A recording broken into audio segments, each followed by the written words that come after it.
In today's video, I'm going to teach you how to list tasks in Smartsheet. We'll walk through a simple process you can follow every time you want to set up or update a task list. By the end, you'll know exactly where to go, what to open, and how to start typing in your tasks so your work is organized and easy to track. First, make sure you're logged into your Smartsheet account and you're on the main dashboard. From here, look for the Browse option in the left-hand panel. This is usually found along the side of the screen, together with options like Home, Recents, and Workspaces. Click on Browse. Think of Browse as your file explorer within Smartsheet. It's where all your workspaces, folders, and projects are stored and organized.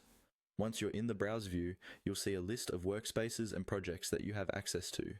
Take a moment to locate the specific project where you want to list your tasks. Projects might be grouped by team, client, or department, depending on how your organization is set up. When you see the correct project name, click on it to open it. This helps you stay organized by making sure your tasks are being added to the right place from the start. Inside the project, you'll see different items like sheets, reports, or dashboards.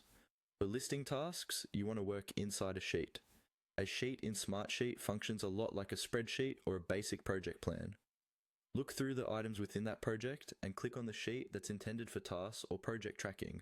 The sheet name might include words like task list, project plan, or something similar. If there are multiple sheets, pick the one that best matches the work you're managing. Once the sheet is open, you'll see it laid out in columns and rows. Now you're ready to type in your tasks. Click into the first empty row under the primary column, which often holds the task name or description. Type in the name of your task, keeping it clear and specific so anyone reading it understands what needs to be done. Press enter to move to the next row and continue adding tasks one by one. As you type, you can also glance at the other columns like due dates, either assigned to or status, and fill those in later if they're part of your workflow. For now, focus on getting all your tasks listed clearly in the sheet so you have a solid starting point for managing your work in Smartsheet.